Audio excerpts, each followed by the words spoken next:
What's going on, guys? Another day, another vlog. Have a couple things I'm gonna do today while I wait for my fridge to be delivered. So we'll do some work on the Jetta. Hopefully you guys can hear me because I'm not using any external mic this time. I'm just gonna go with the mic on the GoPro and see how that sounds because I've been having some issues with the audio. Still, I gotta get this thing worked out. Anyways, first thing I wanna do on the GTI, Supermade sticker.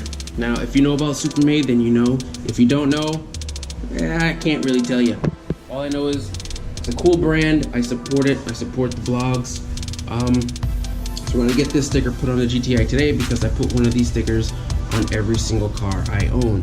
So let's get started. Now, normally all I do is I use a mixture of water and alcohol. Spray down the surface and wipe it down, make sure it's clean. I did that already, but I did run off to the store real quick. So I'm gonna wipe it down one more time to make sure the surface is completely clean and prepped so we have no issues adhering our decal. A couple sprays. A good wipe down. It's 2,000 degrees out here, so it'll dry and well, it's probably dry already. So that's good. And I'll put the sticker on. See if I could do this in one-handed.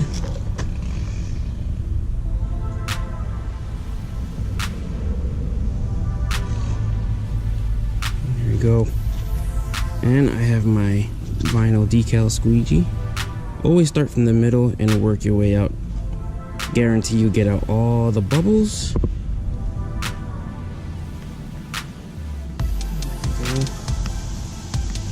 Nice and easy. I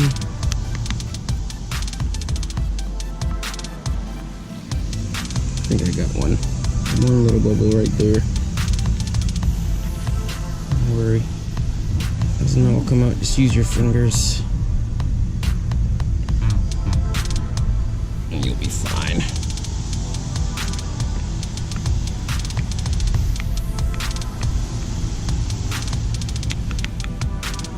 There you go. Supermade. Boom. On to other things. Okay, well, to continue where I left off Saturday, I believe, I had to get new screws for the pedals because the ones that I had from work were a little too short and they weren't grabbing. So I'm gonna get longer screws, get the dead pedal in, and then take the other pedals off.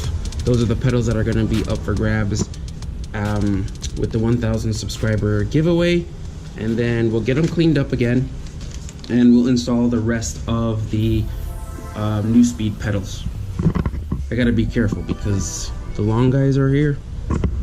See, he's walking down there, and I'm trying to air out the Jetta because it's crazy hot out here, and I had to close all the windows because he was trimming up the edges. Got the long guys out here, so it might be hard for you to hear me. So here we have the screws I had. First, the ones I'm going to use now, almost double the length. So let's get these in. These should work perfectly fine.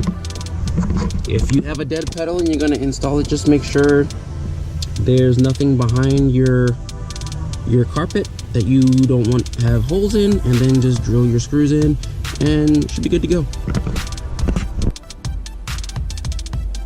All right, well, thanks to Jersey, I now have a intact clamshell, except for one little piece. One little piece is broken off down there where the screw goes, so I'm gonna epoxy it back using some 5-minute epoxy, and hopefully that'll hold, and then it's going in the car. Also, these are the OEMP pedals. Ooh. As you can see, they're bright aluminum. I'll include the hardware that I used to mount them. They just get drilled in and put screws through. But I have the screws. So these are the pedals that are gonna be the giveaway when we reach 1,000 subscribers. Here's a little comparison of the pedals. These Neuspeed pedals are absolutely gorgeous. The OMPs are really nice as well, and they have the grip. They also have a little side plate on the side of the brake pedal, so your toe doesn't get stuck from going from the gas to brake, which is, I think it saved me like once or twice before. But on the other, you know, great pedals, great sets, great way to dress up your interior. And also they do sell the OMP dead pedal. I think it's around 30 bucks for it, and it is still available online. Well, after about 2 years of not having one, maybe even longer than that, I finally have my clamshell that I can put in, because I've been driving without one for a while and it just makes it look like I stole the car. So I'm gonna get this installed, and the interior is, you know, a little bit closer to being done. And then after this, I'm gonna tackle the pedals, try to get those pedals installed, because that dead pedal looks dead sexy. And just like that, we have our tilt clamshell reinstalled and looking good. Looks way better. Looks way better.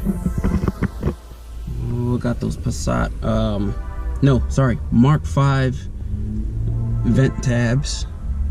I've had them in for a while. I think I'm gonna start grabbing these whenever I see them at the junkyard and start selling them, if you guys want them or not. I don't know, I think they add a nice little touch. If you have like the chrome door handles and other chrome bits in your car, like AC control knobs, I think they just tie in the interior just a little bit, add a little bit of a pop to the all black of the dash. So when I see them, I'll pull them and put them up for sale.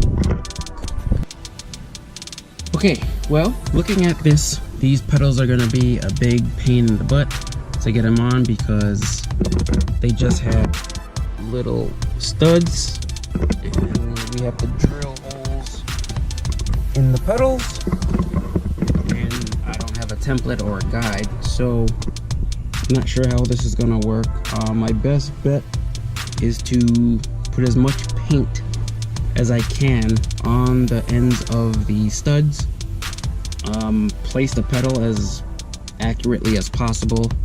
Hopefully I can just get like a mark and then drill those marks. Hopefully it lines up. Let's hope.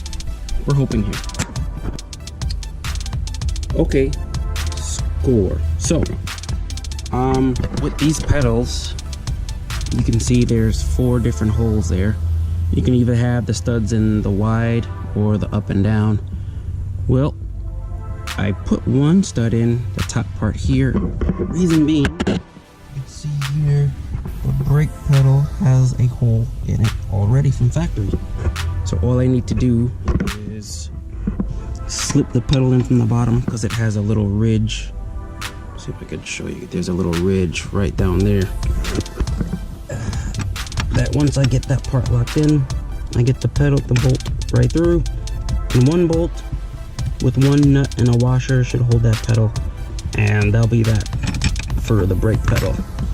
The clutch only has studs holes on the right and the left, so I'm gonna have to drill that one out.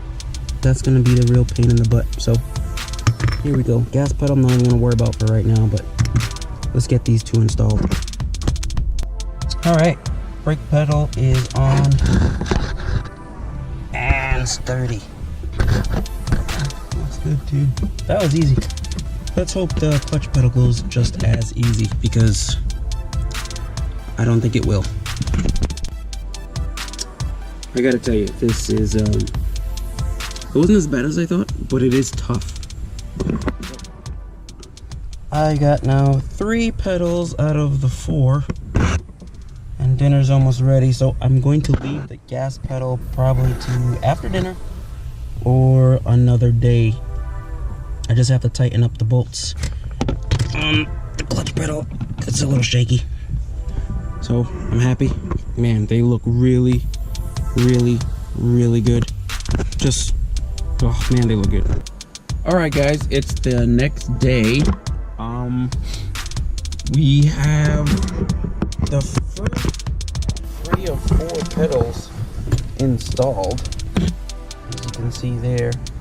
The next challenge is the gas pedal, and I say challenge because this pedal is curved and it has 4 posts, so it's gonna be, if you can imagine, tricky to get both sets of screws hole drilled perfectly. That way I can line them up and get them into the pedal. I see this being difficult. Hopefully, I don't know, hopefully I can figure something out, seeing as I left the hardest one for last.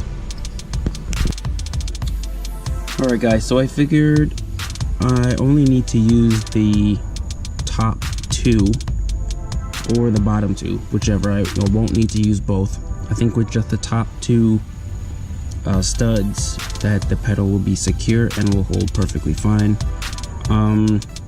What I'll do is, once I get the holes drilled perfectly where I need them, I'll just run a strip of double-sided tape to adhere, just for a little bit more secure hold. But I'm pretty sure with the 2 nuts on the back of the pedal, this should be perfectly fine.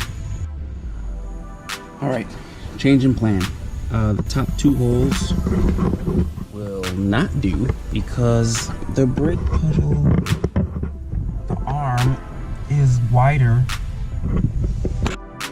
than the distance between these 2 poles, so that's not going to work. The poles will just get drilled into the arm, which I don't really want, and that's not going to allow us to hook up the nuts and secure the pedal. What I'm going to do is use a bottom 2. Let's see if I can show you guys this. Behind the pedal, it's flat down at the bottom. So if I were to measure these holes about there, if you guys can see, I'll be able to drill 2 holes here, mount the bottom 2 studs in, and use the nut and secure the pedal. So that's what I'm gonna do. I don't think I'll be able to film this because there's no real place for me to put the camera. So if it works, you'll see it in the clip. If not, then you won't.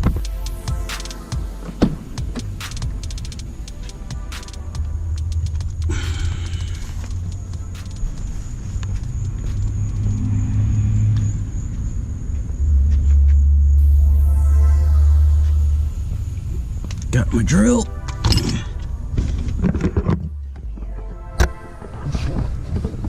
And have the holes marked. Hopefully this works because, I mean, the pedal is just a piece of plastic, so hopefully I don't have to drill too many holes and this can get mounted. Alright, so my plan worked. First prelim fit, test fit. As far as I can see, the pedal looks straight. So, it's in there.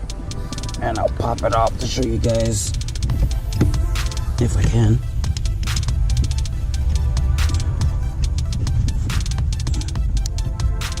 Oh. Well, you know what? I guess I can't. It's on there, so that's good. That means it's never coming off. I'll just put the nuts on and we're good to go. Wasn't the hardest install, but it was pretty difficult. Lining up the holes and drilling out the holes a little bit bigger than they needed to be to allow for some movement for the pedal to actually get the studs to actually get in the holes. So with that said, another modification done. I'm gonna really try and get the pedal out so I can adjust it. I think the pedal is slightly tilted to the left, so hopefully I can get it back out, adjust the hole a little bit bigger so I can get a little bit of adjustment to center it, because the worst thing is to have pedals in the car and then be lopsided. We are back cruising in the VR. I put the canister back in. I didn't want to go with the, I don't even know if you guys can hear me. I didn't want to go with the inline filler cap because I read online a lot of people saying something about it building up too much pressure and causing issues. So hopefully I plugged the 2 small pinholes that I had. I'm I'm taking her for a test drive right now. So far so good. It's holding temperature and she's driving smooth. So far I'm gonna call it a win for now. But we'll see what happens. We'll see what happens when we get back to the house and check the coolant tank to see if I actually fixed her, or I don't know, maybe I put a band-aid on a gunshot.